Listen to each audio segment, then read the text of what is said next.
The answer choices make it kind of hard to know what's going on here. This is an unusual set of choices that, doesn't really come up very often.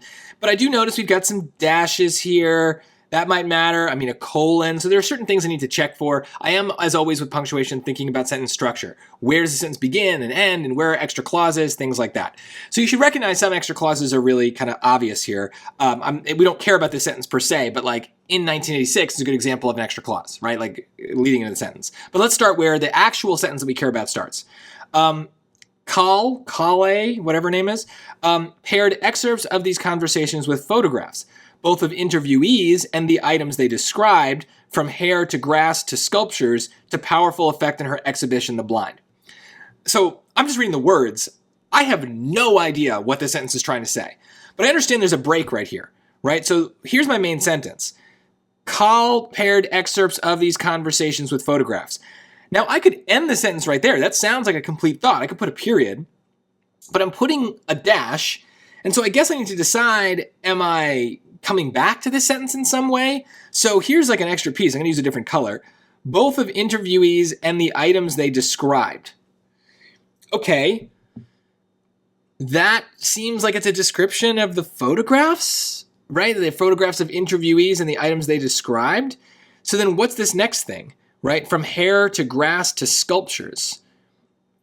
Would those be the items they described? I think so. So for that reason, it seems very odd to choose choice D or choice C, because I feel like I want this description of the items to be with the intro to that, right? Like that seems very odd to use such a big punctuation mark to kind of separate that out. So I'm already skeptical of these two choices. But looking ahead, like now I'd be like, all right, well, what's going on here? To powerful effect in her exhibition. So where does that follow from? So she described them to powerful effect in her exhibition, or she paired excerpts of these conversations with photographs to powerful effect in her exhibition, The Blind. That's the sentence, right? So we're interrupting this thought. So everything in yellow is the main thought. And I don't think this is obvious. I think this is really just like, you gotta interpret what's happening. So to read it without the pink, Kale paired excerpts of these conversations with photographs to powerful effect in her exhibition, The Blind. Because we're talking about what she does. And so the pairing of these things is what's powerful. It's not like it's not like the interviewees are describing these items to powerful effect in Sophie's exhibition. Right? It's Sophie. It's Sophie Kaye, however you say it, who is the powerful person here. Right? So the pink is about other people. And so it's very odd then to bring that description at the end, which is still about her, the artist, to the people that she was interviewing. That's a weird pairing. So what we need to do is we need to separate out this piece that's about the interviewees, and that's what choice B does. It uses the very classic double dash to insert this piece. Right, so both of interviewees and the items they described, from hair to grass to sculptures, is all describing kind of like these interviewees, right?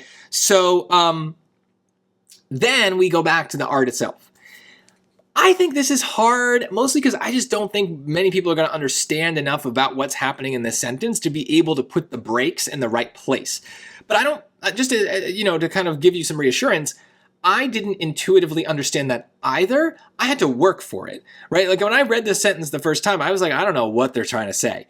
But the good thing about a multiple choice test is you have very limited options. So what we end up doing on questions like this is almost like testing out all the versions of the sentence and being like, well, which one makes the most sense, right? Where do I want this clause? Does this clause make more sense paired with the pink part or with the yellow part? That's really like the question I was asking. And only through that kind of asking myself that question, I was able to figure out, okay, choice B sounds the best. That feels like the way that they wanted this to go.